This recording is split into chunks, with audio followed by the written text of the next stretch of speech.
Buenas tardes, muchísimas gracias y bienvenidos en esta desapacible tarde, creo. Ante todo me quiero disculpar, bueno, primero dar la bienvenida a todos ellos, por supuesto, y quiero disculparme porque no podré quedarme con ustedes hasta el final de la conferencia por motivos profesionales, porque tengo que viajar además a la Comunidad Valenciana esta noche. Vamos a empezar la presentación de estos libros que ha estructurado el profesor Abad.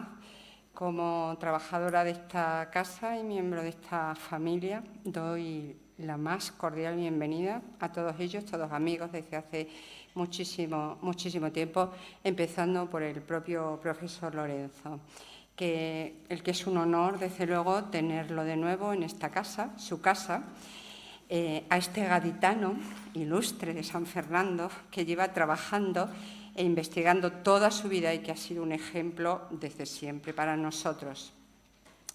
El profesor Abad estudió en la Universidad de Sevilla y desde allí, con maestros como Blanco Freijeiro y yacimientos como Itálica, tuvo clarísima su vocación.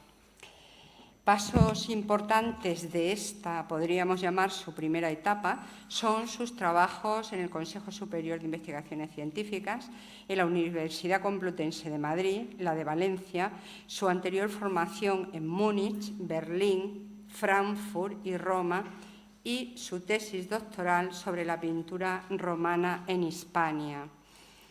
A principios de los años 80 comienza su trabajo en la Universidad de Alicante, junto al doctor Mauro Hernández. En este centro ambos han creado escuela, a la vista está, todo un modelo departamental de lo que debe ser una universidad en la que no solo se imparten conocimientos científicos, sino también valores éticos. Especialista en las culturas ibérica y romana, ha excavado numerosos yacimientos, ha publicado muchos artículos y monografías, ha comisariado exposiciones como aquella de 2004 de gratísimo recuerdo sobre Iberia e Hispania y ante todo, creo, amigo mío, ha sido profesor. Gracias a Lorenzo, maestro de maestros, hemos podido ampliar muchos e interesantes conocimientos sobre el yacimiento de la Alcudia en la ciudad de Elche, el del Oral y en especial sobre el yacimiento del Tolmo de Minateda en Ellín. Sus aportaciones científicas han sido y siguen siendo de gran interés. También sus consejos, sus mediaciones y su buen juicio han contribuido al impulso de la Fundación La Alcudia y el tránsito o paso de esta a ser gestionada por la universidad. En esta universidad, en la que en la actualidad el doctor Abad es profesor emérito, da clases en el máster, y en la que fue catedrático hasta el curso pasado. En ella, sin lugar a dudas, ha dejado y va a seguir dejando huella profunda de su magnífica o por su magnífica labor docente. Muchísimas gracias, amigo. Muchas gracias a ti, Marigel, por la presentación. Espero que no se haya notado que es amiga mía. Y gracias también al Museo Arqueológico Nacional, que una vez más nos acoge aquí en estos actos que organiza y por el que pasamos pues, prácticamente todos los arqueólogos que trabajamos en distintos lugares de España. ¿Por qué hemos tenido interés en organizar este acto? Pues por una serie de circunstancias que yo voy a resumir aquí muy brevemente para no hacer demasiado larga esta primera parte y dejar paso a los que realmente tienen cosas que decir. Dentro de unos meses la Universidad de Alicante va a cumplir 40 años. En este caso, en este tiempo, hemos procurado desarrollar una actividad arqueológica que abarcara todos los aspectos de la disciplina, el estudio de la documentación antigua, materiales de excavaciones y de museos y su interpretación a partir de las herramientas de que en cada momento hemos dispuesto. Partíamos de una forma de trabajar que poco se diferenciaba de la de nuestros maestros, pero poco a poco se han ido incorporando nuevos conceptos, derivados sobre todo de la nueva arqueología, que ha traído nuevos planteamientos y nuevas herramientas, como el sistema Baker-Harris o los registros informatizados, etc. Hemos sufrido por una parte y disfrutado por otra la revolución digital en la que seguimos inmersos, que ha cambiado radicalmente la forma de trabajar, poniendo a nuestro alcance inmensas posibilidades de recuperación, tratamiento e interpretación de la información. Todo ello, al menos en nuestra universidad, hizo eclosión en el año 2016. La necesidad de terminar tesis doctorales para muchos investigadores que las tenían medio dormidas o dormidas del todo, no miro a nadie en concreto, supuso que en muy poco tiempo dieran su fruto muchos proyectos de muy larga gestación, entre ellos los 3 cuyos resultados queremos compartir hoy con ustedes. Son 3 trabajos arqueológicos que, sobre una base común, responden a líneas de investigación que tienen como base el terreno, los materiales y su interpretación. En último término, todos ellos buscan utilizar la información generada por los arqueólogos para reconstruir el pasado. Hemos titulado esta presentación De la Tierra a la Nube. Vamos a ver brevemente por qué. Lo primero es la Tierra, un yacimiento del que creíamos saber mucho y que se ha utilizado como paradigma arqueológico e histórico, pero del que en realidad sabíamos muy poco, y lo poco que sabíamos no siempre se correspondía con la realidad. Pero existía una documentación muy interesante a medio camino entre la disciplina arqueológica y la historia familiar que Ana Ronda ha recuperado, catalogado y estudiado. La ha puesto en relación con el yacimiento, con lo que se ve sobre el terreno y con lo que ya no se ve, y con los materiales arqueológicos que llenan sus museos. Por primera vez tenemos una correlación segura, basada en documentos originales y no solo en la memoria de quienes intervinieron. Los materiales han constituido la base del trabajo de María Dolores Sánchez de Prado. Estudia el vidrio antiguo de una gran área del Conventus Cartaginensis. Ha recopilado pacientemente un sinnúmero de materiales, en su mayor parte fragmentados y desechos. Ha estudiado los lugares en que han aparecido, los materiales en su entorno arqueológico e histórico y los contextos culturales y cronológicos en que se utilizaron. El vidrio, ese material frágil, que la autora ha tratado con rigurosidad cartesiana, pero también con mimo y con amor, recupera el protagonismo que tuvo como elemento valioso, utilitario y decorativo, pero también simbólico y de prestigio en la cultura romana. El tercer trabajo, el de Victoria Amorós, parte de una situación distinta, porque los materiales de que trata han sido sacados a la luz, elaborados e interpretados por el equipo de investigación del que la autora forma parte. Los contextos han estado presentes en todos estos trabajos, pero no es casualidad que sea en este último donde mejor se hayan podido establecer y documentar. Contexto y cerámica y contexto es, de hecho, el subtítulo de su trabajo. Unos contextos que, más allá de apreciaciones visuales y subjetivas, han podido determinarse mediante la aplicación de nuevas tecnologías informáticas, de agrupamiento, de representación digital y de procedimientos estadísticos, vinculados a las tecnologías de la información y a la gestión en la nube, de ahí, de la Tierra a la nube, algo que resultaba impensable solo un par de décadas atrás, pero que constituye el hoy de nuestra disciplina y la base del mañana. Estas 3 obras han coincidido en un lugar, Alicante, y en un momento, los años 2016-2017. Hemos querido presentarlas aquí como una muestra de que la actividad arqueológica es plural, interrelacionada y llena de posibilidades, a medio camino entre esa tierra que siempre será fundamental y la nube a la que nos dirigimos sin remedio, pero una nube para llegar a la cual hace falta patear mucha tierra. Esta es una presentación un tanto heterodoxa. Primero van a hablar los autores y luego intervendrán los presentadores. Y por causa de fuerza mayor no vamos a comenzar por la tierra, que sería lo primero, sino por los materiales, por el vidrio. Muchas gracias. El primer trabajo que vamos a presentar, un momentito, es el del vidrio. Aquí hemos agrupado por parejas, digamos, autor y presentador. La autora es María Dolores Sánchez de Prado, colaboradora nuestra en la Universidad de Alicante desde hace muchos años. Colaboró con nosotros en los primeros años en la excavación del Oral y luego en muchos otros trabajos. Últimamente colabora en los proyectos de Alberto Lorrio. Ha investigado en muchos campos, en cerámica, en historiografía, en muchas cosas, pero sobre todo es una gran especialista en el vidrio romano, del cual, sin duda, pues nos va a hablar ahora cuando quiera.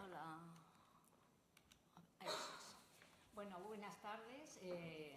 Ante todo, dar las gracias al público por su asistencia y, sobre todo, al Museo Arqueológico Nacional por la oportunidad que se nos ofrece para hablar de unos materiales o un tipo de material tradicionalmente muy relegado en las memorias de investigación de nuestro país.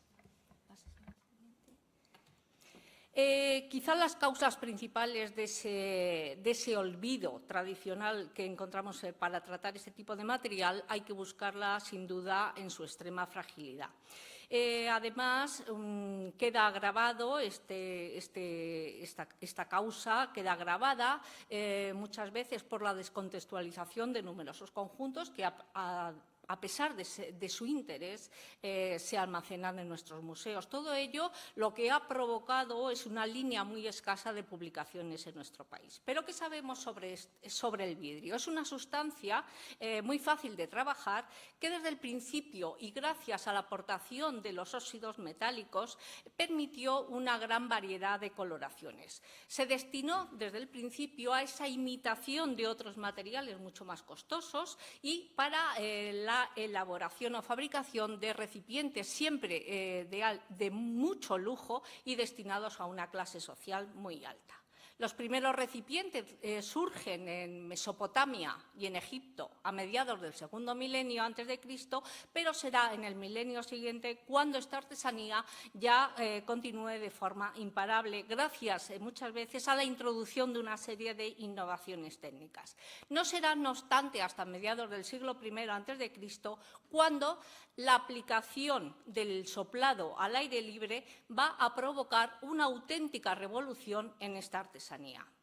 En la publicación se han seleccionado hasta 12 conjuntos cuidadosamente que incluyen desde las grandes ciudades localizadas en el antiguo territorio del Conventus Carthaginiensis, pero también alguna instalación comercial e industrial, además de algunas villas, todo ello complementado con unos estudios de conjuntos conocidos directa o indirectamente y tanto de espacios domésticos como funerarios. Si nos centramos ya en la evolución de estas vajillas que encontramos en uso entre el siglo I y el siglo VII, lo primero que nos llama la atención en las primeras décadas de la primera centuria de nuestra era es esa rica y variedad de recipientes destinados sobre todo predominantemente para beber que están ya siendo elaborados en los primeros talleres que se empiezan a establecer en las provincias occidentales. Entre ellos encontramos las formas moldeadas, algunas de las más frecuentes, como es el típico cuenco de costillas, que es de origen oriental, aunque pronto es incorporado a estos repertorios y va a permanecer en uso a lo largo de toda esta centuria. Una diversificación técnica también se aplicará a este modelo, siempre en cuanto a una escasa frecuencia dada el lujo de estos recipientes. Junto a ellos recipientes también tan singulares como son los vasos de banquete. Sin embargo, el vidrio soplado, la introducción de la técnica del vidrio soplado, lo que va a conllevar es una diversificación de las producciones y la posibilidad de que este vidrio se divulgue en todas las capas sociales. Encontramos abundantemente con muchísima frecuencia vasos en los ambientes domésticos, pero también en los espacios funerarios, donde pronto se incorporan estos pequeños ungüentarios o las ollas de almacenaje reutilizadas como urnas funerarias. Uno de los grandes logros que se consigue ya en época Flavia, a finales del siglo I, es esa perfecta decoloración del recipiente de vidrio. Una perfecta decoloración que le lleva a rivalizar directamente con los vasos realizados en cristal de roca. Consigue elevar su valor y con ello se van a fabricar tanto modelos muy lujosos, pero también algunos mucho más cotidianos. Si tenemos que también señalar cómo a partir o bien avanzado en la segunda centuria encontramos que pronto comienzan a despegar y a funcionar una serie de talleres en las zonas centroeuropeas. Son modelos también de origen oriental, dada la emigración de estos artesanos a las provincias occidentales, sin embargo pronto van a introducirse poco a poco ciertas innovaciones.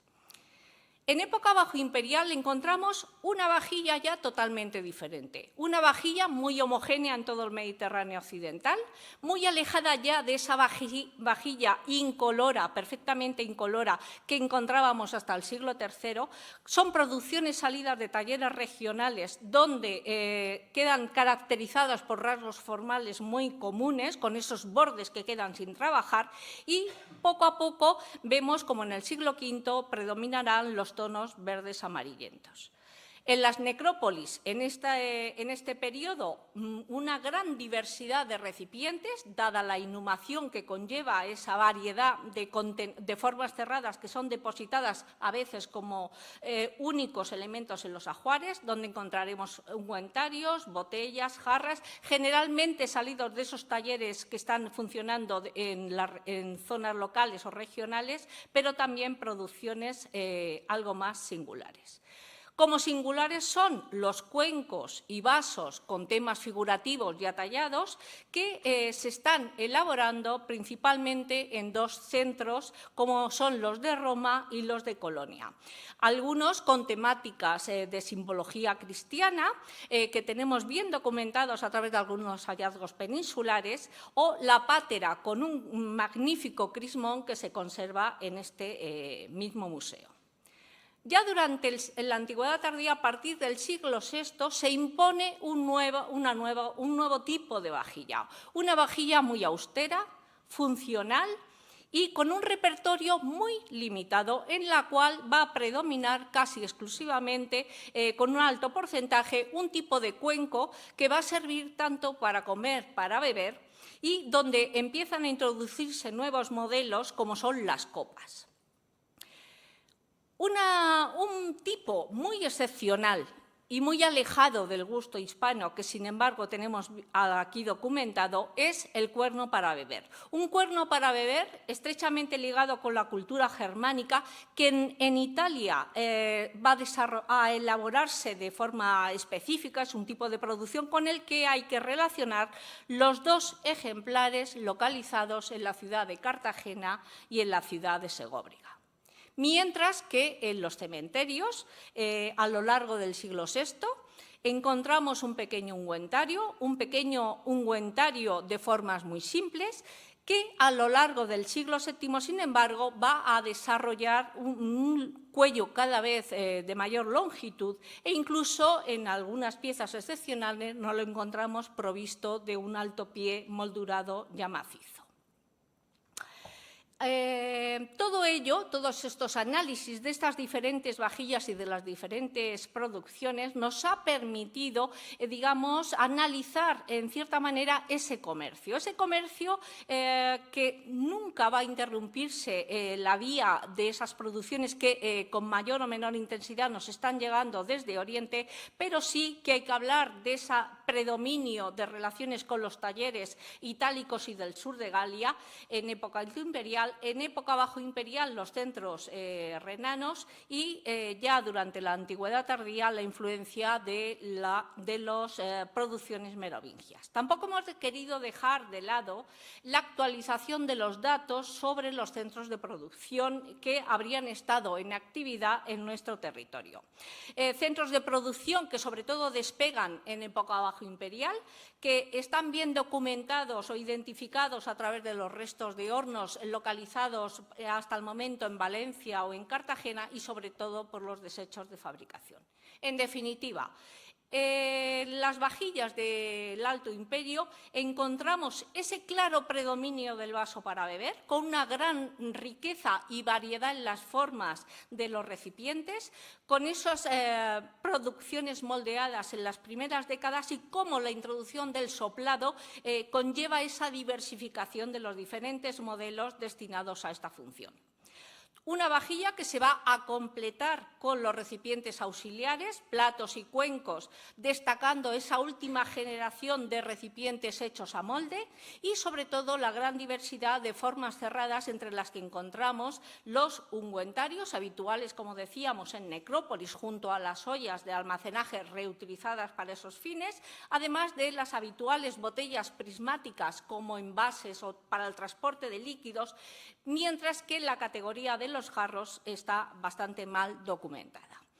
En el Bajo Imperio, lo primero que nos llama la atención es esa drástica reducción de los repertorios, de los recipientes utilizados en el servicio de mesa, una drástica reducción que va a alcanzar su máxima expresión durante la Antigüedad tardía, cuando prácticamente han desaparecido los platos y los cuencos para servir y presentar alimentos, dado el uso polivalente de ese tipo de cuenco que es utilizado para esos fines, la diversidad de recipientes con formas cerradas y, sobre todo, la introducción de la lámpara para iluminación, que se diversifica a partir del siglo VI. Muchas gracias. Pues vamos a ver. Marigel, te doy el poder. Bueno, pues va a intervenir a continuación Toda una maestra también. Marigel, buena amiga desde hace muchos años, compañera de trabajo. Creo que está de más presentarla aquí porque ella es conservadora jefe de arqueología romana de esta misma casa, pero sí que quiero destacar sus muchos trabajos en lo que se refiere a la escultura romana, también a la epigrafía altoimperial, sobre todo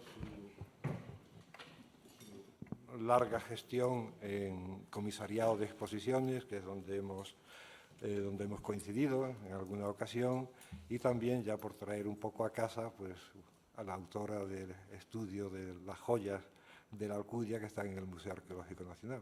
Así que, cuando quiera. Es cierto, sí. Joyas de la Alcudia que yo encontré, entre comillas, cuando llegamos, junto con Carmen, en el año 92, poquísimo tiempo después de estar aquí, falleció una compañera muy, muy querida para nosotros, Mercedes Rueda. Se la hizo un homenaje y publiqué efectivamente las joyas de la Alcudia encontradas por unos militares en 1776 y que se habían dado por perdidas. Y bueno, pues en realidad estaban en una caja en el almacén y fue muy grato para mí. Sí, es cierto. Gracias por el recuerdo. Cuenta Ovidio en su obra Metamorfosis que Cefiso encerró en sus aguas a la azulada náyade Liríope y así se engendró y nació Narciso. Había una fuente clara cuyas aguas parecían de plata. El hermoso joven bebe y se apasiona al ver su reflejo en la superficie. Se desea a sí mismo sin saberlo. Gracias. Para pasar.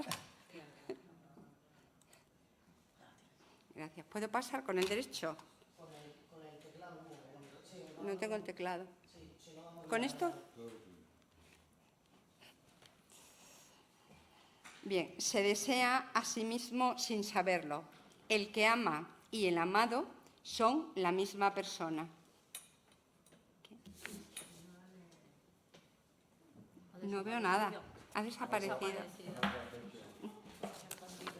Perdona, Carlos.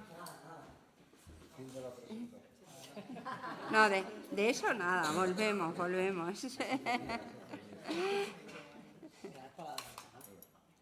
Le doy con esto. Ahí le di, mira.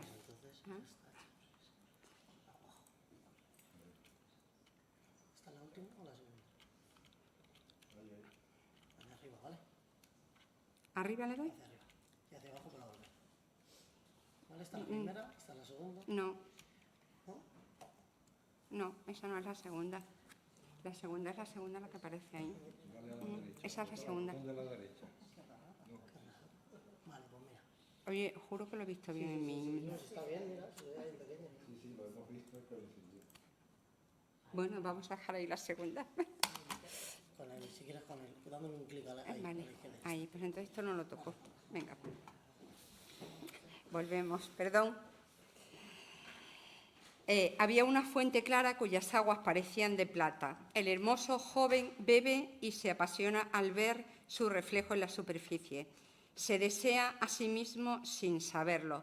El que ama y el amado son la misma persona. Mientras busca, es buscado. Al mismo tiempo, enciende la pasión y se abrasa en ella. Lo que quieres, Narciso, no está en ningún lugar. Lo que deseas lo perderás al apartarte de la fuente. Esa que ves es una imagen reflejada. Por sí misma no es nada. Contigo ha venido y contigo se queda. Contigo se alejará si eres capaz de alejarte. Y no puede. No puede alejarse, se queda allí esperando que su reflejo responda. Y esto no puede ser, todos lo sabemos, como asimismo todos nosotros conocemos el final de la historia que nos narra el poeta.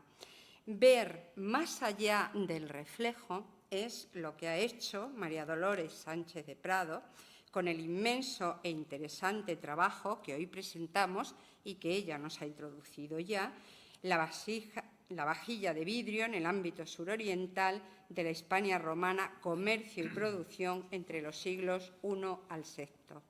Es muy de agradecer, al VII, perdón, es muy de agradecer que la doctora se hiciera cargo de tan arduo trabajo y que tantas satisfacciones nos ha dado y nos dará, buen seguro, a los investigadores de la cultura romana.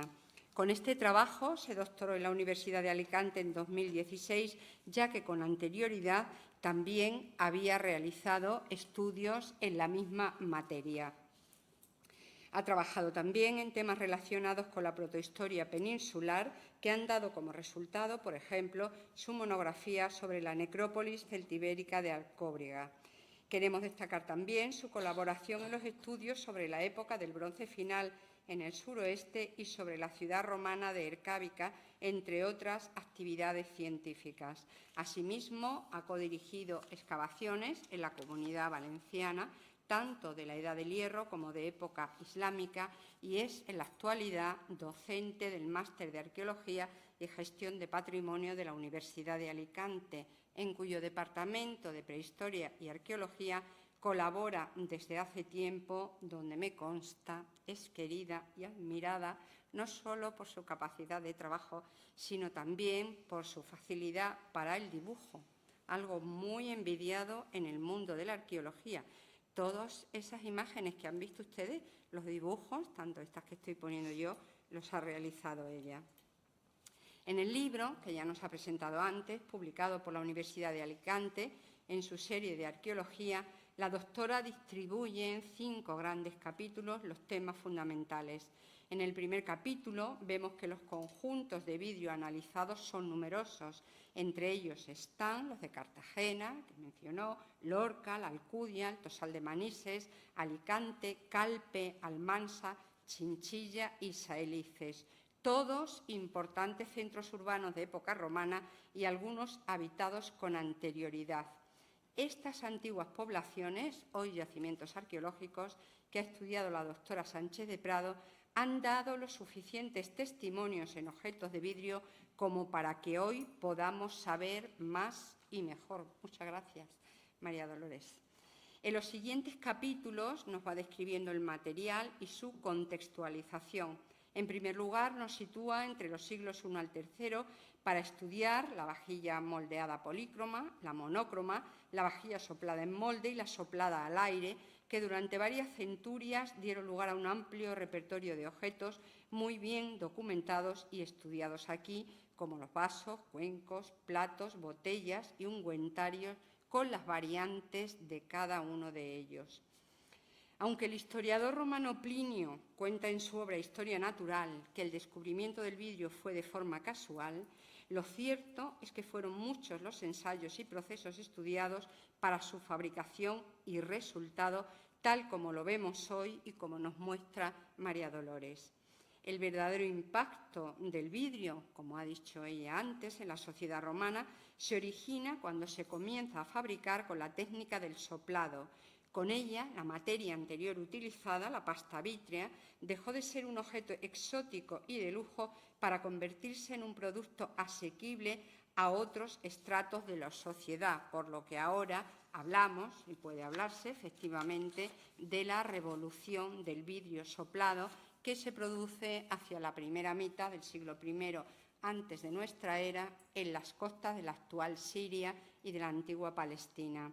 Había sido creada una materia y una técnica que no se parecían a nada conocido.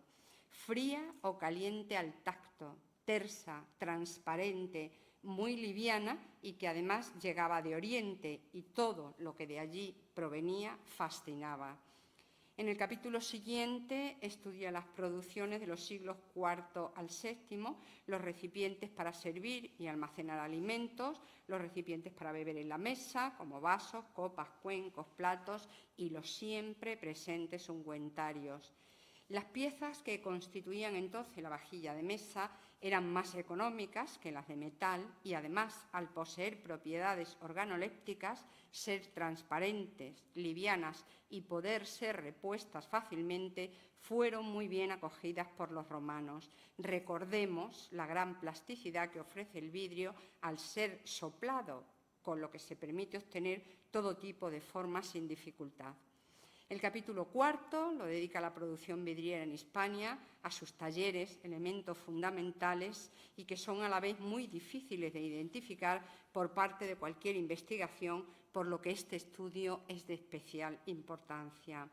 El vidrio, como ya ha apuntado ella, necesita unos componentes y unos procesos altamente específicos y bien calculados. Para su creación hay que contar con vitrificantes como el sílice, fundentes como la potasa y estabilizantes como la cal. Hay también componentes secundarios, oxidantes y decolorantes que entran en el proceso de fabricación y con la fusión de todos esos componentes a más de 1000 grados se obtienen los objetos. Muchas de las piezas, es cierto que son de vidrio incoloro, pero el color es un elemento que añade valor al objeto y por eso se elaboran así. Con la utilización del óxido cúprico como agente decolorante en el proceso de fabricación se obtiene el vidrio azul. Para conseguir el verde, óxido ferroso. Para el amarillo melado, óxido férrico. Y para el incoloro, antimonio. Otro elemento que añade valor es la decoración con hilos de colores o vetas, imitando mármoles, como este que ven ustedes aquí, con costillas o depresiones. La autora concluye con un acertado panorama acerca de la evolución de la vajilla, constituida por piezas únicas que, por lo extraordinario del azar, nos han llegado hasta hoy, pudiendo así admirar en ellas el profundo conocimiento que los romanos tuvieron del vitrum. Son muy numerosas las funciones que pueden cumplir estos preciados objetos. Se utilizan en el servicio de mesa, como nos muestra la doctora Sánchez de Prado en su libro, con una amplísima gama de formas, como contenedores de perfumes y como elementos de adorno personal, tales como anillos, brazaletes y collares, entre otras aplicaciones. Pero si hay algo realmente importante hoy para nosotros es el hecho de que estas piezas hayan tenido un destino secundario en algunas ocasiones y principal en otras, que es el haber formado parte de un ajuar funerario. Gracias a los ajuares conocemos la importancia de esta singular producción. Encontramos vidrios en enterramientos masculinos y femeninos, desde un pequeño y sencillo ungüentario a piezas realmente excepcionales que de otra forma no hubieran perdurado y solo las conoceríamos por representaciones en pinturas o mosaicos. Las piezas de vajilla de cerámica, metal o vidrio son recipientes que permiten al difunto participar en el banquete funerario tanto el día de su enterramiento como en homenajes posteriores. En tumbas de cremación o en las de inhumación encontramos ungüentarios y otras piezas de vajilla. En los ungüentarios se conserva el perfume y los perfumes son divinos, sagrados.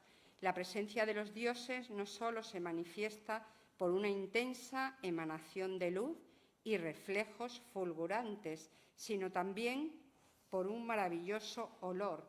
De aquí que estos contenedores de productos exquisitos se extendieran por todo el imperio dentro del ritual funerario de los vivos a los muertos, muertos, como el propio Narciso, con el que hemos empezado este pequeño resumen o historia, que se arrojó al agua para fundirse y ser uno con su propia imagen. Muchas gracias. Muchas gracias, Maricel. Vamos a pasar a continuación al segundo libro, que debería haber sido el primero en orden, que es... No, déjame el ratón, lo necesito.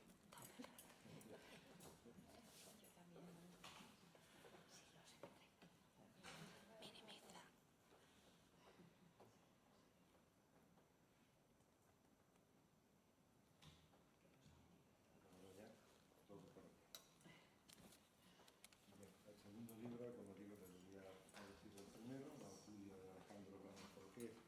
La autora es Ana Ronda Femeña, que es técnico arqueólogo.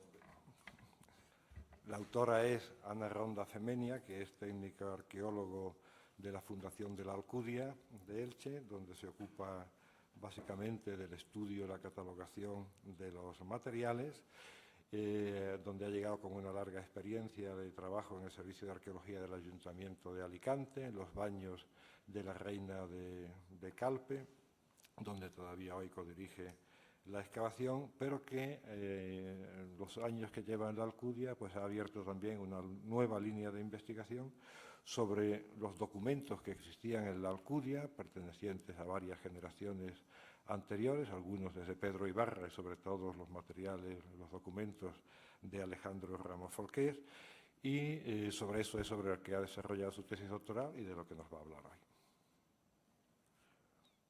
Ana, Hola. cuando quieras. Bueno, van a disculpar un poco una voz un poco cascadita que tengo por un resfriado, pero bueno, saludarles a todos, decirles que estoy muy contenta de poder estar aquí presentando el libro en tan buena compañía en la sala y también en tan buena compañía a mi alrededor. Decirles que estoy satisfecha de estar en el Museo Arqueológico Nacional para presentar la sede de la Dama de Elche, para presentar un libro que trata sobre el yacimiento que la vio nacer. La Alcudia de Alejandro Ramos Folqués, con textos arqueológicos y humanos en el yacimiento de la Dama de Elche, es en realidad un libro destilado de 4 volúmenes mayores que son mi tesis doctoral, un trabajo de investigación sobre la figura del arqueólogo ilicitano y que tiene como guía todos y cada uno de sus procesos intelectuales, los cuales realizó a lo largo de su vida. Con más de 151 publicaciones, muchas de las cuales se pueden consultar en una entrada específica que tiene a su nombre en la Biblioteca Virtual Miguel de Cervantes y que incluye artículos, memorias de excavación, libros monográficos sobre el yacimiento de la Alcudia, se podría pensar que ese fue su legado principal. Pero también toda su experiencia arqueológica y vital, que le ocupó más de medio siglo de vida, estaba físicamente depositado en el Museo de la Alcudia. Desde el año 1948, primero en un pequeño espacio ganado a una vieja cuadra, como él cuenta, de la Casa de Labor, y más adelante, en 1971, en un edificio con varias salas sufragado a sus expensas, Ramos Folqués fue albergando el fruto de sus excavaciones literalmente tras sus vitrinas, conformando con el tiempo un museo de sitio que complementaba el recorrido por las ruinas. El año pasado se cumplieron 20 años del cambio de titularidad del yacimiento, que pasó de manos de los herederos de Alejandro Ramos a los de la Universidad de Alicante en 1996 a través de la creación de la Fundación Arqueológica de Investigación La Alcudia, entidad que desde aquellos primeros años hasta ahora no ha dejado de invertir esfuerzos y recursos para cumplir sus fines fundacionales, fomentando la investigación, la conservación y la difusión del patrimonio arqueológico relacionado con este yacimiento fundamental. Dentro de estas directrices se enmarca un arduo trabajo personal de 6 años recogiendo, ordenando, clasificando e incluso saneando de esos bichitos que se llaman bibliófagos la gran mayoría de documentación que se hallaba dispersa y desordenada, un total de 20.000, aproximadamente 20.091 unidades documentales entre un conjunto muy heterogéneo de originales, manuscritos, mecanografiados, libros, fotografías, vídeos estereoscópicos, en fin, documentos, cartas, telegramas, testimonios de gran importancia que nos han ayudado a actualizar los antiguos datos de Alejandro Ramos. Todos ellos los clasificamos y agrupamos en función de sus características intrínsecas en 5 series: documentos de trabajo, correspondencia, fotografías, publicaciones y prensa. En esta organización he primado el criterio cronológico en cada una de las series y subseries en las que dividí el fondo, ya que ello facilita el seguimiento vital de Alejandro y el de sus trabajos, para de este modo llegar a una descripción multinivel que queda resumida en la ficha del fondo Alejandro Ramos Folqués que les muestro. Desde el punto de vista arqueológico de ese fondo personal, destacaban por su alto interés científico los diarios de campo de Alejandro Ramos, que suman un total de 29 cuadernos, los cuales digitalizamos y transcribimos uno a uno, página a página, para crear una base documental sólida de trabajo que contiene añadida a pie de página, además de la transcripción de los diarios, la identificación y la clasificación tipológica con la cronología actualizada de muchas piezas que incluíamos a medida que íbamos reconociéndolas. Esta base documental, por su gran extensión, superaba con mucho la capacidad de publicación en un solo libro. Por ello, este corpus de 2 volúmenes, los diarios y memorias inéditas escritos por Ramos Folqués entre 1933 y 1971, así como esos relatos autobiográficos de gran valor testimonial, ya que nos muestran su yo más íntimo. Ambos trabajos, como digo, han quedado finalmente alojados en la red para descarga libre en 2 puntos básicos: en el servicio de publicaciones, en el sitio donde está instalada la sinopsis de este libro, y también en el repositorio de la Universidad de Alicante, con una dirección URI que se indica también en la página 26 del libro. Gracias a esos diarios, los datos se han conservado frescos e inalterados, lo que nos ha posibilitado la reconstrucción de la mayoría de los contextos arqueológicos, pues los detalles y pormenores están anotados de modo pautado y secuencial en su estricto orden de aparición, resultando una experiencia, si me lo permiten, semejante a abrir una ventana en el espacio-tiempo que nos permite ser testigos de excepción de las excavaciones de Alejandro Ramos en la Alcudia. Este libro lo califico en el prólogo como rara avis, ya que no es una biografía, no trata únicamente de historiografía arqueológica, como tampoco es solo un estudio de reconocimiento de materiales basado en documentos, fotos y memorias de tiempos pretéritos. Este libro es una mixtura de todo esto, combinado de modo que ha resultado un trabajo coral en el que se entretejen y se sustentan entre sí viejos datos que, debidamente tratados, han revivido de manera palmaria, respondiendo por sí solos a muchas dudas arqueológicas que planeaban sobre el yacimiento de la Alcudia. El terreno sobre el que se asentó la vieja colonia Julia Iliquia Augusta se convierte en protagonista fundamental, la orografía, donde Alejandro Ramos proyectó todas sus investigaciones arqueológicas. Ya en los años 70, y con la ayuda de su hijo, Rafael Ramos, el también arqueólogo, es cuando se proyectaron esas subdivisiones de 50 por 50 sobre el plano de yacimiento, esos sectores que han llegado hasta la actualidad y que abren cada capítulo para poder reconocer más fácilmente la ubicación de las intervenciones de las que hablamos. En el apartado de antecedentes, el espacio trata del devenir físico del solar, donde el plano de Ibarra, originado en 1890, ha quedado como un testimonio excepcional de ese tiempo en el que aconteció el despertar del enclave a los ojos de la ciencia, enfatizado en el día 4 de agosto de 1897, momento preciso del hallazgo casual de la dama, que supuso un antes y un después en el acontecer de la Alcudia como yacimiento arqueológico. A partir de ese momento, la escultura emblemática del arte ibérico catapultó el interés por excavar en la Alcudia, sucediéndose en los primeros decenios del siglo XX prospecciones de distinto calado. La primera, en 1905, fue auspiciada por el mecenas americano Milton Archer Huntington, y el director de la Royal Society of America, y dirigida por Pierre Paris, el arqueólogo francés, comprador de la dama, y su discípulo Eugène Albertini. A esta le siguió la impuesta por el Gobierno central con el académico Vives Escudero en 1923, fecha en la que el yacimiento ya era propiedad de la familia Ramos, pues lo había adquirido en 1916. La vocación por la arqueología arraigó en Alejandro en su adolescencia y nunca le abandonó, haciendo de él el excavador de la finca familiar que pasaría a sus manos en 1942. Su trabajo, recogido a pie de excavación en los diarios, nos ha permitido seguir y plasmar todos y cada uno de sus procesos científicos en 21 capítulos que son la espina dorsal del libro y que resulta una gran memoria global hecha con datos reales albergados en los documentos que nos revelan una historia viva y clara, alejada de algunos estereotipos y carencias que la habían atenazado durante años. Así es como en este compendio se reconocen y resitúan en su lugar de procedencia y en su contexto arqueológico un total de 769 piezas. La mayoría de ellas son las clásicas del yacimiento, en especial las esculturas y las cerámicas conocidas como estilo ilicitano, que ahora se han podido revestir con sus datos arqueológicos primigenios, muchos de los cuales estaban muy sesgados o perdidos para la investigación. En este libro es donde descubrimos que los contextos de la antigüedad tardía, por ejemplo, son la parte más visible y evidente de la Alcudia, que se detectan en cualquier parte del yacimiento, mostrando una ciudad inmersa en profundas transformaciones desde el siglo V al VII. Con estas facies tardoantiguas, que son en la Alcudia bizantinas y visigodas, Alejandro tuvo contacto de inmediato en sus excavaciones, por ejemplo, en la Domus del sector 3F, pues en los diarios describe cómo las estructuras romanas están bajo varias capas de suelos tardíos, como se aprecia en la foto donde él mismo hace de escala humana.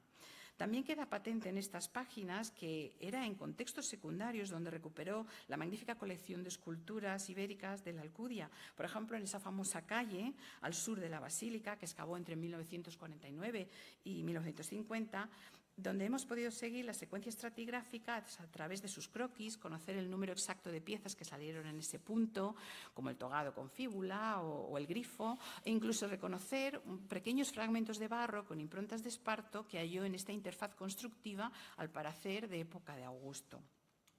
Datos antiguos que vienen a corroborar los de nuestras excavaciones más recientes, pues los hallazgos de escultura ibérica nos siguen apareciendo como ramos folqués en contextos constructivos y en depósitos augusteos. El redescubrimiento y localización de los contextos tardorrepublicanos ha sido sin duda el hallazgo más impactante de la lectura de los diarios. En ellos es donde aparece quemada y fragmentada las famosas cerámicas pintadas de la Alcudia del estilo unoilicitano, como las designara Trinidad Tortosa, cuyos vasos más representativos, como el enocoe, el cálatos o el pizos de las diosas, hallados en 1943 y 1944 en el sector 3F, parece que formaban parte de un conjunto de carácter cultural en un momento de inestabilidad en esa convulsa primera mitad del siglo I a.C. en Hispania. Aún quedan en el aire preguntas importantes por resolver en el futuro, como es el papel de la íliqui ibérica, o su extensión o su materialidad durante la etapa prehistórica. Idénticas preguntas que impulsaron a Alejandro Ramos en sus investigaciones y su vida enraizada en la Alcudia, pues al final de su carrera reconoció que la clave del conocimiento histórico en la arqueología no reside en el hallazgo de grandes objetos, sino en mantener intacta la curiosidad ilimitada sobre el pasado de la humanidad. Muchas gracias.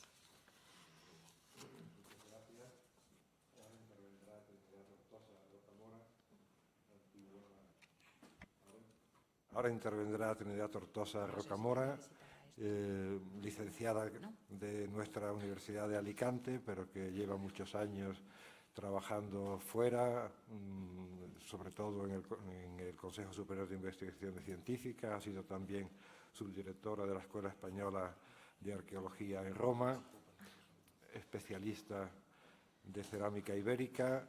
Sobre ello hizo su tesis, sistematizando los distintos estilos decorativos de la cerámica ilicitana, pero que desde hace ya años también se ha dedicado a trabajar sobre la historiografía de la arqueología. El libro de Ana es un libro de historiografía de la arqueología y, por tanto, es una buena comentadora de este libro, presentadora. Bueno, muchas gracias por esas palabras. Buenas tardes a todos. Antes de empezar, querría agradecer a las anfitrionas de esta casa que nos acoge con mucha generosidad en todas estas actividades de arqueología que se han convertido ya en una referencia a nivel nacional, tanto a Carmen Marcos como a Concha Papí y como a Ángeles Castellano, que hasta hace un momento estaba aquí. Agradezco también al profesor Lorenzo Abad, mi maestro de Alicante, por esta oportunidad de hacerles unos comentarios sobre este, que ya lo digo de entrada, este magnífico libro de Ana Ronda. Me complace primero porque, como decía el profesor Abad, trabajé durante unos años con esta cerámica figurada de la Alcudia. Y, en segundo lugar, porque hablar de la Alcudia para mí tiene unas connotaciones de tipo profesional, obviamente, pero también personales que hacen pues que esté muy satisfecha de estar hoy aquí con todos ustedes.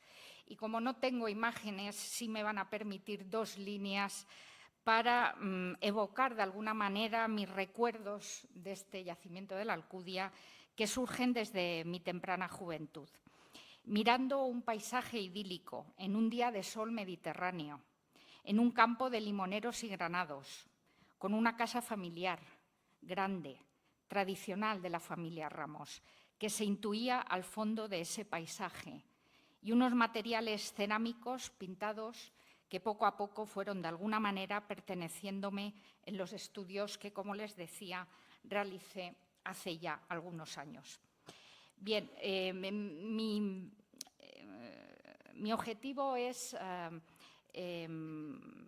poner el foco, ya que de manera tan brillante Ana Ronda lo ha expuesto, esa espina dorsal del libro. Yo lo que he hecho es entresacar tres aspectos que me parecen fundamentales de este libro. Se trata de 3 grandes temáticas, en mi opinión, que se entrecruzan. Por un lado, la figura del fundador de la saga, como bien le llama la autora, Alejandro Ramos Folqués.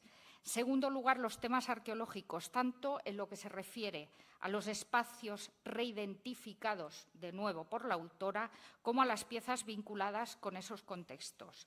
Y un tercer punto que me parece muy interesante, que corresponde a cómo se va conociendo e integrando en los circuitos académicos ese yacimiento de la Alcudia en sus diferentes etapas. En esos años, que ya nos ha comentado Ana Ronda, que cubren el índice del libro desde 1933 hasta 1971, convergen, en mi opinión, en Alejandro Ramos Folqués, una mezcla de percepciones e intuiciones de la arqueología, todavía con toques de una arqueología romántica, y seguramente con esa mochila a la que también ha hecho mención Ana Ronda, de ese 4 de agosto de 1897, cuando se descubre esa dama de Elche, como dicen, fruto de la tierra, en una epifanía repleta de emoción, con toda esa carga de identidad local, despertando unas actitudes y unos procesos similares que recuerdan a otros contextos geográficos, como la aparición, el hallazgo de algunas esculturas en los contextos etruscos. Pero lo primero que quiero destacar, aunque me parece que estamos ante 3 valientes, 3 mujeres valientes, esta virtud es la que quiero destacar de Ana Ronda. Valentía para enfrentarse, como nos ha explicado, a ese cúmulo de información, memorias y diarios inéditos, que sirven para revisar a su vez contextos y materiales, ordenar toda la bibliografía extensísima y cotejar con los nuevos trabajos que, como bien ha dicho, se llevan o se están llevando a cabo en estos momentos en la Alcudia. Se aprecia además que la autora viene, si me permiten la expresión, de otras guerras. Lleva atrás un bagaje suficiente para poder hacer frente a este complejo sistema que ella misma afronta, creo yo, con mucha inteligencia, posiblemente de la única manera que se podría dar ese tal cúmulo y mezcla de información. He desmenuzado, como ella misma nos decía, en 21 capítulos, donde logra narrar la historia de cada uno de los espacios de ese gran solar, en donde se trabajó en fechas diferentes, que son las que hemos comentado anteriormente. Si nos atenemos a esa segunda parte arqueológica de contextos y materiales, Creo, y así se va viendo a lo largo del libro, que uno de los logros de este estudio es la confirmación de esos contextos tardorrepublicanos vinculados a algunos, como ya nos ha dicho, de los vasos más representativos de la iconografía ilicitana, en niveles que se integran en un marco de las guerras civiles de la primera mitad del siglo I antes de Cristo. Este dato cronológico ha servido para realizar un ajuste cronológico del estilo I ilicitano, que me parece muy correcto en relación a estas producciones de cerámica pintada. Por otro lado, la identificación de depósitos augusteos también y de sus materiales ha permitido reconfirmar esa cronología para el estilo II ilicitano de estas producciones. De todas formas, apunto ya que discrepo en algunas de lo que ya hemos comentado en alguna ocasión, en algunas de las lecturas iconográficas, que no es este el foro, obviamente, de debatirlo, pero que creo que la semana que viene podremos debatir. Bien.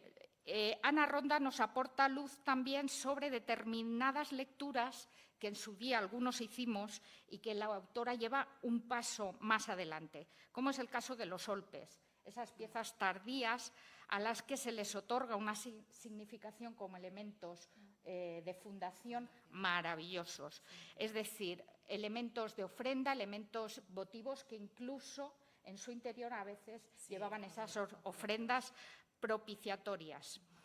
La autora, ya lo ha dicho ella misma, nos descubre también en este segundo paquete de contextos y materiales esa parte central del yacimiento con la exhumación de la basílica, el tesorillo y demás. Espacios complejos donde la evidencia romana queda reutilizada en épocas tardoantiguas. Y yo cuando leía decía, difícil lo tuvo Alejandro Ramos Folqués para tal, pero muy difícil Ana Ronda para llegar a reinterpretar lo que reinterpretó a su vez Alejandro Ramos Folqués.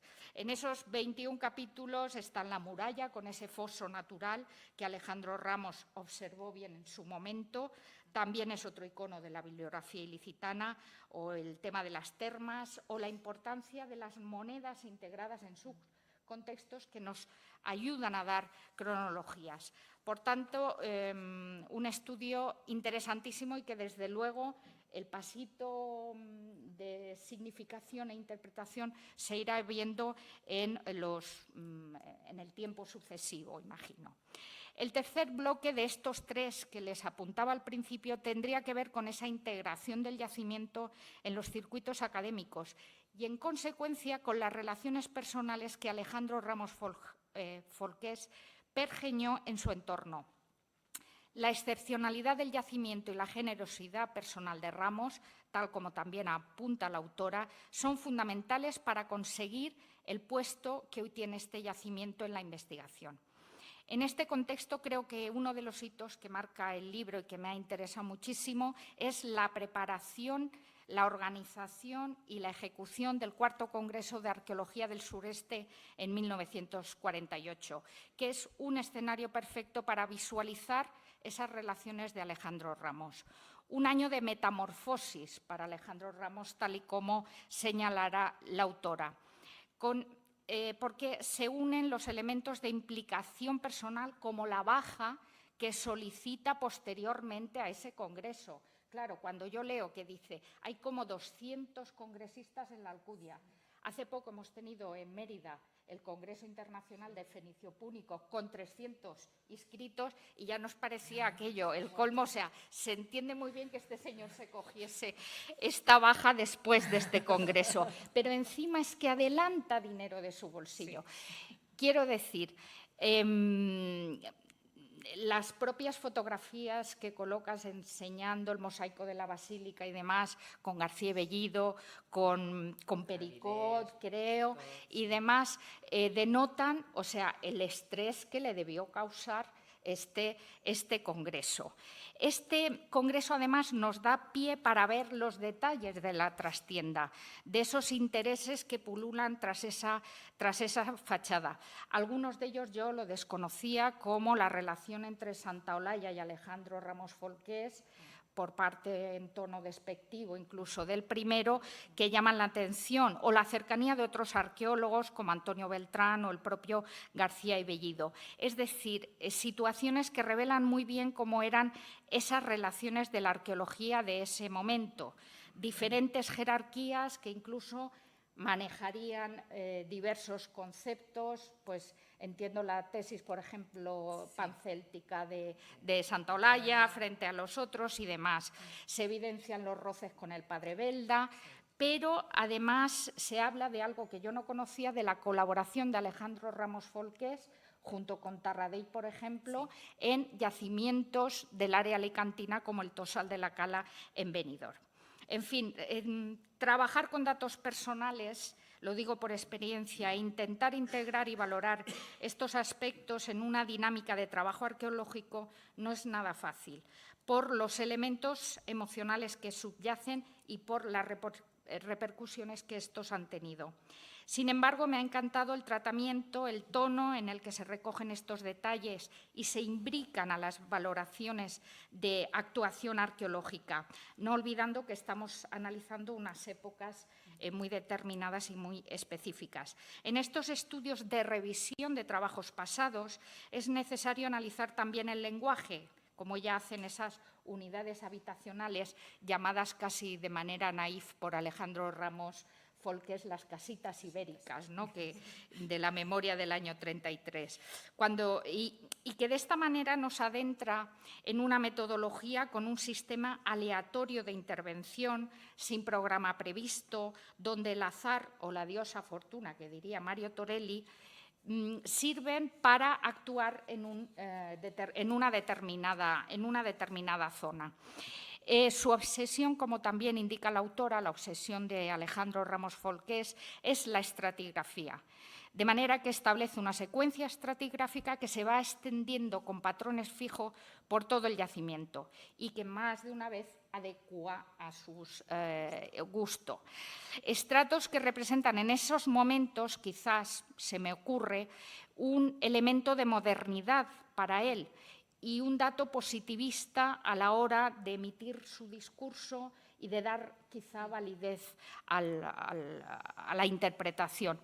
Pero en este contexto creo que, como también dice la autora, es necesario valorar en positivo su interés por hacer, porque esas investigaciones lleven a dar a conocer la excepcionalidad de ese yacimiento, que al fin y al cabo fue la pasión de su vida.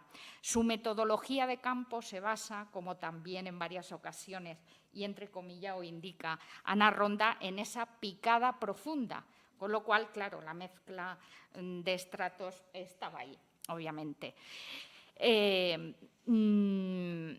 En fin, el resultado de esta puesta al día, en mi opinión, es un libro equilibrado, con un tipo de análisis necesario, con una metodología similar a la que llevamos hace unos años en el Santuario de la Luz, en Murcia, con también resultados interesantes, porque de lo que se trata es de refrescar de alguna manera ese conocimiento, vinculando estos lugares a los resultados novedosos de otros espacios similares. Es necesario este tipo de estudios que desbrocen y que actualicen datos y que nos muestren a las personas que trabajaron en ellos con las luces y algunas sombras.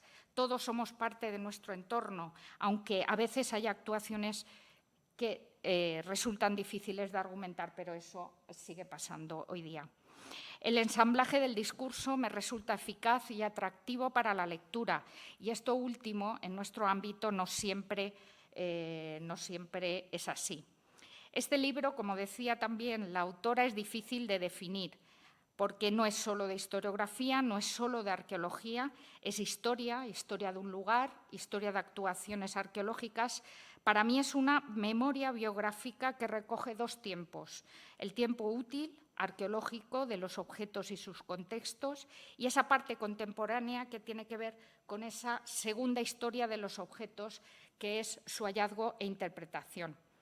También, como corresponde a los libros que dejan huella, y espero que creo que este la dejará, es un libro abierto a nuevos estímulos que la autora va dejando caer como futuras líneas de investigación, como ese trabajo de visibilizar la escultura en el entorno de esa expansión urbanística de la ciudad y que se recurre a ella para hacer obras y demás.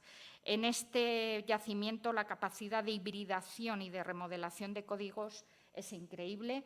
Lo vi un poquito en el mundo ibérico, pero aquí tenemos esos procesos de hibridación que se pueden ver de manera intercultural.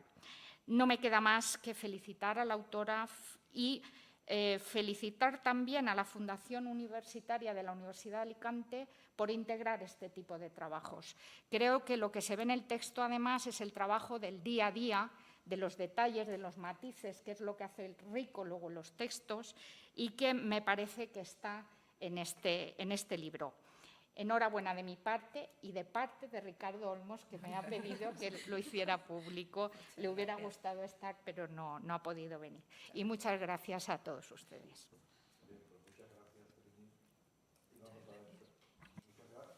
Muchas gracias, Trini. Y vamos a entrar en la presentación del último libro, que si sale, lo tienen ustedes ahí, que se titula El tomo de Minatera en la Alta Edad Media, Cerámica y Contexto. La autora es Victoria Amorós Ruiz, colaboradora de la Universidad de Alicante, que desde hace muchos años trabaja en el equipo de investigación del Tolmo de Minatera, aunque ha tenido también otras actividades diferentes, siempre en el ámbito arqueológico, como por ejemplo la larga serie de campañas que ha pasado en la ciudad de Volubilis, trabajando también la cerámica tardorromana y altomedieval. Es especialista sobre todo en este tipo de estudios de cerámica tardía, pero es especialista también en bases de datos, sistemas de representación y almacenamiento y tratamiento digital. De todo eso vamos a encontrar un poco en este libro, que sería el tercer paso al que me refería al comienzo, el paso hacia la nube. Cuando quieras. Bueno, muchas gracias. Ante todo, darle las gracias a las organizadoras de este evento. Es un honor estar aquí en el Museo Nacional. Es quizás el mejor marco para presentar un trabajo de investigación de cualquier tipo y sobre todo de este tipo de investigación. Bueno, esta no es. Me he equivocado. Esta hacia sí. El otro Venga, lado. vale. Hacia el otro lado. Es el de abajo. Bueno, este trabajo nace como resultado de una tesis doctoral y esa tesis doctoral nace como resultado de mis pocos años en el Tolmo de Minatedra, en el proyecto del Tolmo de Minatedra, iniciado en 1998, que son ya 20 años de relación. Un yacimiento que está en la provincia de Albacete, pero quizás más cercano a Murcia, en el sureste, en un enclave de caminos, y es un yacimiento que en la actualidad se reconoce como quizás uno de los más importantes para el estudio altomedieval en el sureste de la península ibérica, ya que en él hay una ciudad visigoda que luego se mantiene en los primeros siglos de Al-Ándalus. Bueno, en este yacimiento, la Universidad de Alicante, junto con el Museo de Albacete, llevan trabajando ya 30 años, el proyecto lleva 30 años ya, y aunque era un yacimiento que se conocía a principios del siglo XX, una riada en 1987 dejó al descubierto unos sillares con unas inscripciones en latín que llevaron a pensar que había una ciudad romana. Y debió haberla y debe estar allí en algún sitio, pero sobre todo fue una gran cantera para una ciudad visigoda, que es la que nosotros hemos podido documentar. En todo caso, estas lluvias fueron el inicio de unos trabajos que todavía continúan hoy en día. Estos trabajos nos han permitido arrojar un poco de luz a una época en la que la bibliografía reconoce como época oscura.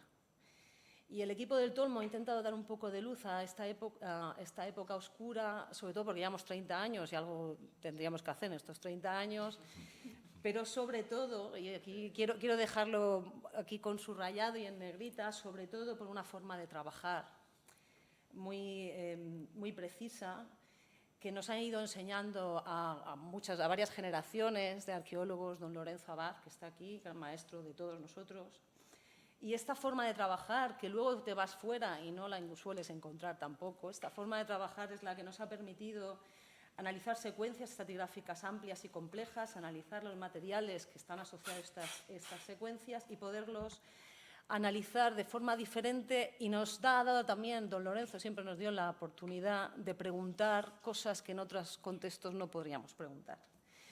Todo este trabajo, esta forma de trabajar, se ha quedado plasmada en una extensa documentación estratigráfica y de los materiales asociados en ellos a través de matrices, fotografías, bases de datos.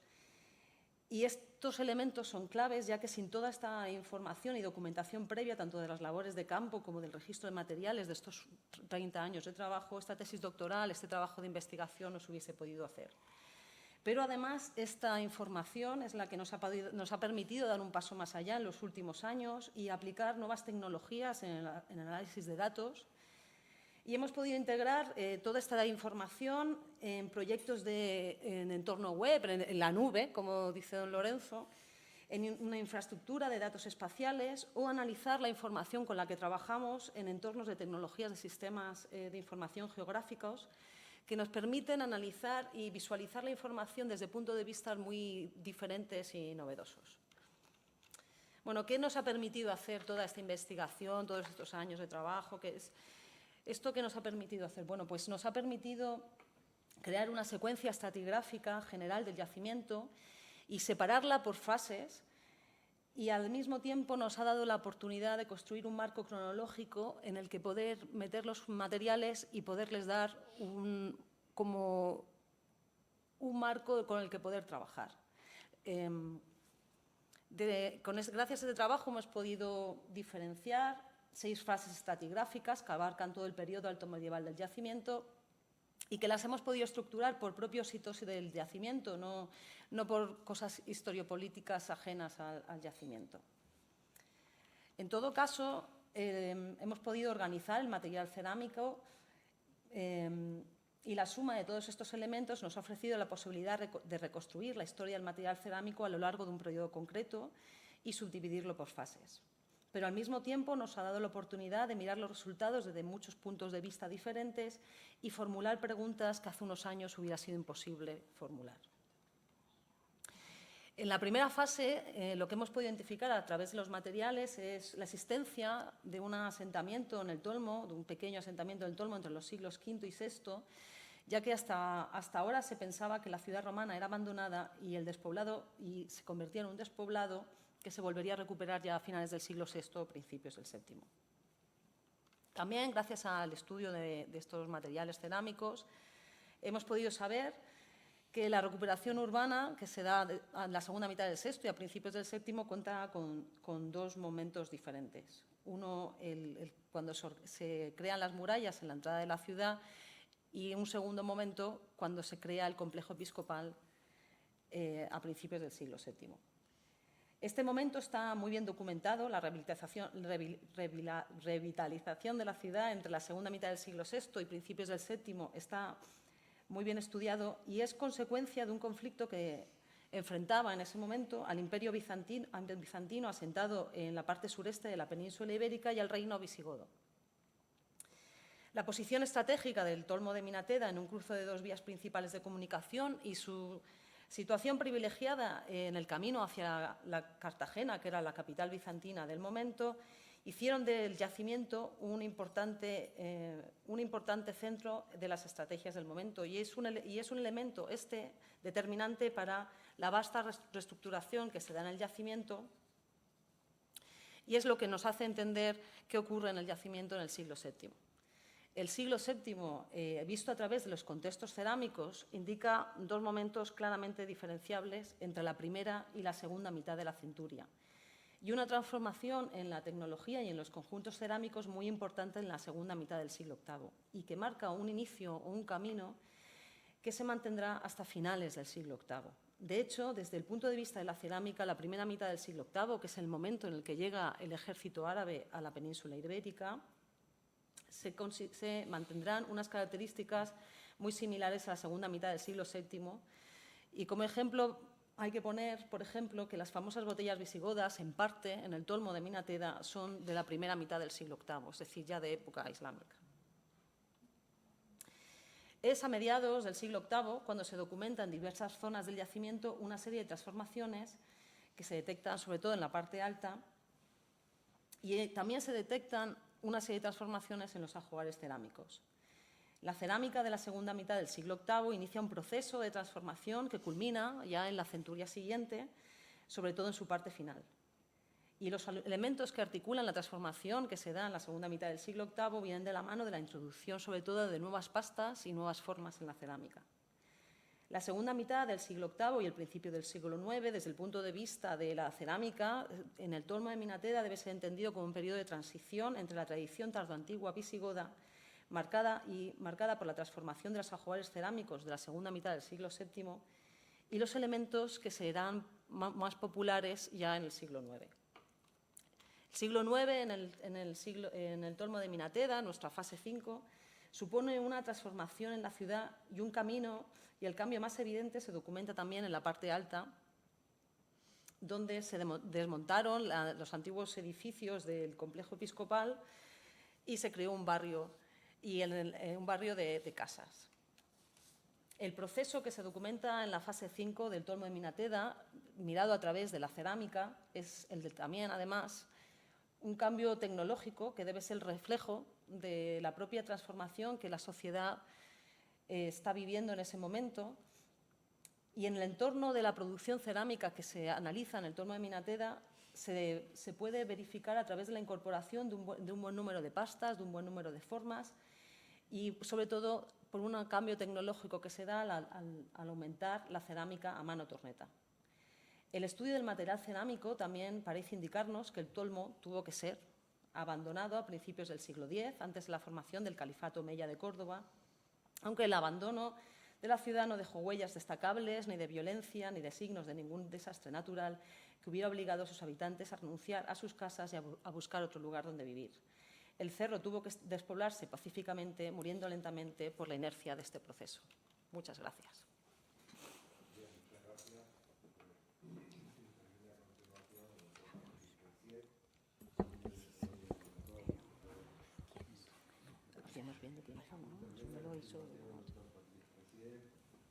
Doctor en Historia del Arte y Arqueología Islámica por la Universidad de París-Sorbona, en Geofísica por la Universidad de Estrasburgo, ha sido investigador del CNRS y ha sido también director de estudios durante varios años en la Casa de Velázquez de Madrid.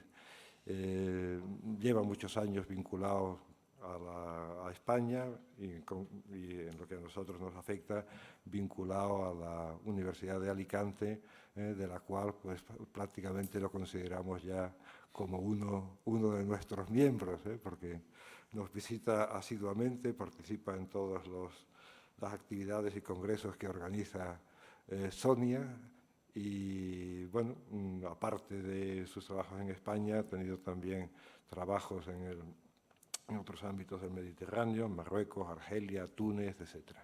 Es para mí también un placer contar con él hoy aquí para que comente el libro del que acaba de hablar Victoria Moras. Bueno, pues ante todo quería agradecer, por supuesto, al Museo Arqueológico Nacional y mis colegas profesores de Alicante por esta invitación a participar en este acto. Es un gesto valioso porque efectivamente, de cierta forma, soy un lejano heredero del raptor de la Dama de Elche. Pero bueno, veo que este momento ha sido olvidado.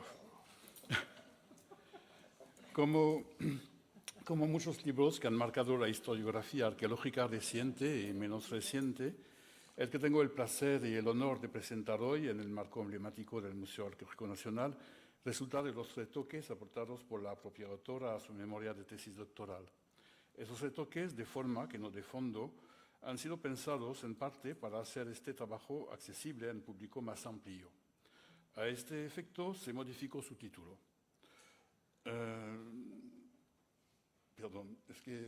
Se pasó de contextos cerámicos altomedievales del Tolmo de Minateda, caracterización morfológica, cronotipológica y porcentual desde la perspectiva estratigráfica, a El Tolmo de Minateda, caracterización morfológica, el Tolmo de Minateda, en la Alta Edad Media, cerámica y contexto. Esta segunda formulación es ciertamente mucho más sobria y atractiva, aunque la primera daba claramente cuenta del esfuerzo realizado por la autora. No vayan a pensar que digo esto con sorna. Hace pocos meses tuve la suerte de ser uno de los primeros en leer esta obra, al haber sido invitado por mis colegas de la Universidad de Alicante a participar en el tribunal de esta tesis. Tesis que, por cierto, mereció la más alta calificación. Unos años antes había podido opinar, ya en primera fila, sobre los pasos iniciales de esta investigación que dieron lugar a una tesina muy prometedora, también publicada como libro en 2011. Dicho esto, para confirmarles que no solo he leído el libro aquí presentado, sino que he podido observar, aunque de lejos, la evolución tanto del trabajo en sí como de sus enfoques y de la metodología adoptada. Una primera característica de esta investigación es que ha sido de larga duración, y ello en un triple sentido. Me refiero, en primer lugar, a la larga duración del proyecto Tolmo de Minateda mismo, que se inició ya hace 30 años, en 88, si no me equivoco.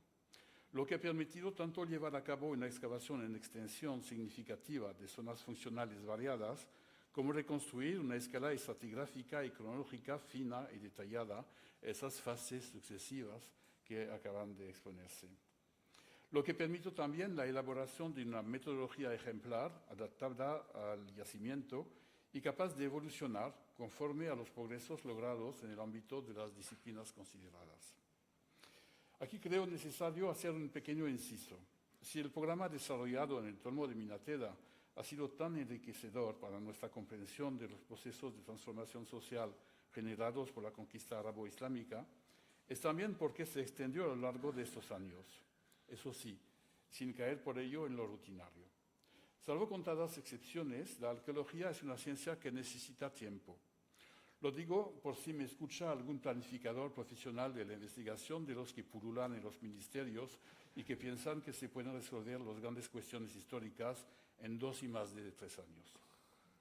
En segundo lugar, esta larga duración se refiere, por supuesto, a la ancha horquilla de tiempo en la que se enmarca el mobiliario cerámico estudiado, del siglo V al IX, lo que hizo más fácil apreciar los lentos procesos de evolución que se dieron a lo largo de esos 5 siglos, en una fase clave de la historia de la península ibérica, y no las brutales rupturas vaticinadas por algunos. Y por último, last but not least, esta larga duración cubre un amplio periodo de la vida personal de la autora, durante el que ha logrado, no sin dificultad, mantener el rumbo de su investigación y hacer compatible esta con su supervivencia económica. Equilibrio siempre arduo cuando el campo de estudio elegido no es de los que generan titulares en las primeras páginas de los periódicos. La segunda característica de la investigación que brindó la materia para este libro ha sido que se llevó a cabo en el marco de un equipo pluridisciplinar particularmente cohesionado.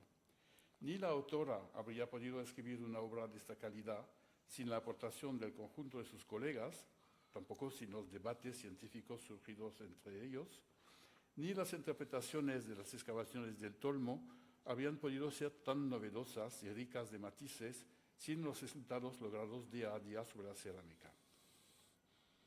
Por supuesto, trabajar en equipo tiene también sus inconvenientes. En varias ocasiones, la autora ha limitado voluntariamente sus interpretaciones, precisando que tal o tal aspecto de la investigación lo llevaba otro investigador al que no quería sustituirse. Esto la honra, aunque el lector puede quedar algo frustrado, claro. Pero nos muestra también que ni el tema ni el yacimiento están agotados y que vendrán otras buenas publicaciones sobre el Tolmo. El trabajo realizado por Victoria Amoros se asemeja a un gigantesco juego de Lego.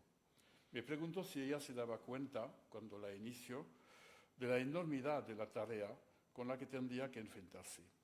24 campañas de excavación, 1.131.557 fragmentos, entre los que se han aislado 68.177 individuos, 15 grupos, a los que se añaden varios conjuntos identificados como producciones con tradición de estudio, así como el lote de los vidriados, 15 zonas y 5 fases estratigráficas, algunas subdivididas, definidas por varios criterios y con algunos jalones cronológicos, resultado de los análisis por carbono 14, las monedas y otros indicios. Ay, creo que he olvidado las pastas, 24 pastas. Hay que recordar que, ante todo, hacía falta definir aquellos 15 grupos, es decir, elegir previamente los criterios de definición, procurando que estos fueran significativos, y asociar estos grupos a una fase cronológica o incluso varias fases. Y finalmente, de las casi infinitas combinaciones de todos esos factores, tenía que surgir la luz. Imposible, inabarcable, para muchos de nosotros probablemente sí, pero no para Victoria Amoros, quien en sucesivas etapas nos lleva a la reconstrucción de la evolución de la fabricación, difusión, utilización de la cerámica del Tolmo a lo largo de más de 3 siglos, los siglos oscuros, como se ha dicho. Hay que reconocer que para un no especialista, algunos de los capítulos pueden ser de lectura un poco pesada. Pero es cierto que siguiendo la autora en su minuciosa reconstrucción, admirando ya rendidos la amplitud de sus conocimientos, percibimos perfectamente la lógica de su razonamiento e intuimos muy pronto lo agudo de sus observaciones sobre modos de producción, la relación entre formas y tipo de consumo, las modas también, aunque esta palabra suena un poco rara, así como el desfase o no entre el peso de las tradiciones culturales y lo que releva simplemente del sentido práctico. Y por supuesto está lo más relevante, cómo se producen los cambios culturales y ante todo en qué consisten y de qué herramientas disponemos para su evaluación. Y por fin, en qué consiste la islamización social o no. En ningún momento de este camino se nos esconden las dificultades, las paradojas y las incoherencias.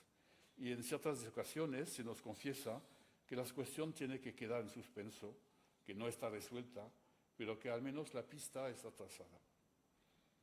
Cuando cambia esta actitud razonable, a veces excesivamente modesta, de la de ciertos de nuestros colegas que lo tienen todo resuelto antes de empezar y que tienen contestación a todo? Aquí, al lado de las afirmaciones apoyadas por pruebas indubitables y de los resultados novedosos, queda sitio también tanto para la duda como para la esperanza de que en el futuro se siga profundizando en las interpretaciones. Pero, ¿qué se trataba de hacer y de demostrar exactamente en esta investigación y en el libro del que está resultado? La autora acaba de explicarse sobre ello y, por tanto, solo voy a intentar resumir sus objetivos a mi manera. El Tolmo de Minateda es un asentamiento clave para entender los procesos de transformación social y cultural, consecuencia de la conquista árabo-bereber de 711. Su ocupación abarca una amplia horquilla cronológica antes y después de este acontecimiento, lo que permite apreciar tanto evoluciones lentas como cambios bruscos con mejor precisión. Se abandona pronto y no se vuelve a ocupar, lo que limita las perturbaciones post-deposición y permite circunscribirse mejor al periodo estudiado. Aunque de tamaño modesto, sabemos que tuvo un papel político de cierto peso y que fue uno de los vértices de la organización territorial, sede de un obispado y cabecera de un territorio relativamente amplio.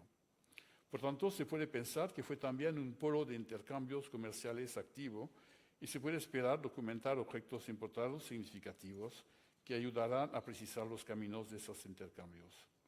Se espera captar cambios en prácticas culturales, sean relativas a la alimentación, la función de los espacios, función que refleja la jerarquización social en general y que puede vincularse más específicamente al género, etc. Como bien es sabido, la cerámica no solo sirve de marcador para identificar estos fenómenos, sino que contribuye a fecharlos, toda vez que al inicio del estudio se haya podido definir una cronotipología. En este doble papel residían las dificultades, las ausencias de puntos de referencias previos, las evoluciones morfológicas a veces muy lentas, lo que les hacía casi imperceptible hasta el momento, etc. En ese sentido, la aportación del libro es valiosa de puerta adentro del Tolmo de Minateda. Pero, y creo que no hace falta insistir en ello, el impacto es mucho mayor que esto. Lo que ofrece también es, por una parte, una documentación convenientemente organizada que constituya una referencia para cualquier asentamiento contemporáneo del Tolmo en la península. Y por otra parte, Una metodología que sea aplicable y modulable para resolver problemas similares en todos los yacimientos. Metodología que calificaría de orgánica, en la que se da mayor importancia a grupos y series de objetos y menos a objetos aislados.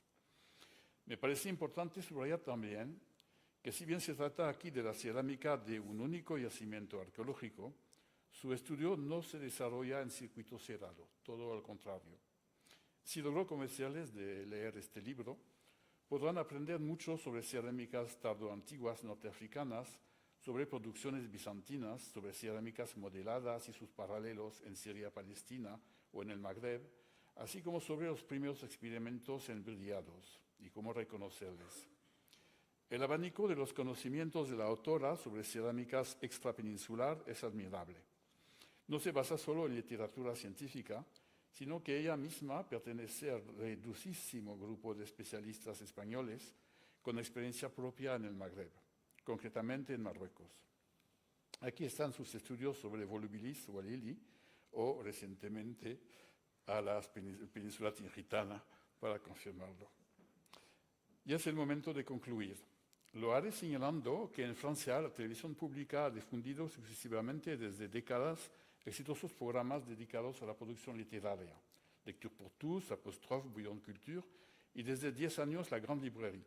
En todos, al final de cada presentación, y con más o menos espontaneidad y convencimiento, el animador blandía el libro con cuyo autor acababa de debatir, invitando al público a correr hasta las librerías más próximas para comprarlo. Estoy intentando lo mismo, pueden correr ahora.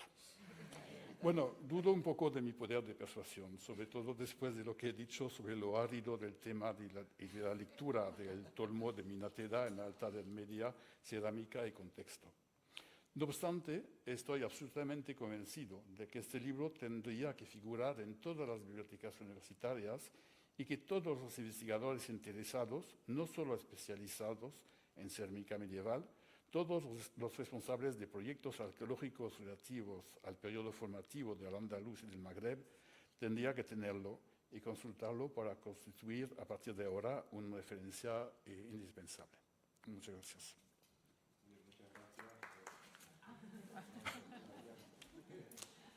Muchas gracias. Yo quiero terminar el acto dando las gracias una vez más a los organizadores del acto por parte del Museo Arqueológico Nacional. En primer lugar, a Ángeles Castellanos, que está aquí con nosotros, también a Carmen Marcos, que ha organizado todo la intendencia del acto, y también a Concha Papí, que siempre nos acompaña como antigua alumna y sobre todo como una excelente amiga del Museo Arqueológico Nacional. Quiero dar las gracias también al Servicio de Publicaciones de la Universidad de Alicante, que ha hecho posible estos 3 libros que estamos viendo. Tenemos aquí al editor del servicio, y no sé si quiere hablar algo. Yo, en nombre del Servicio de Publicaciones, también les doy las gracias. Muchas gracias a todos los que han participado en la mesa, y ahora sí, podemos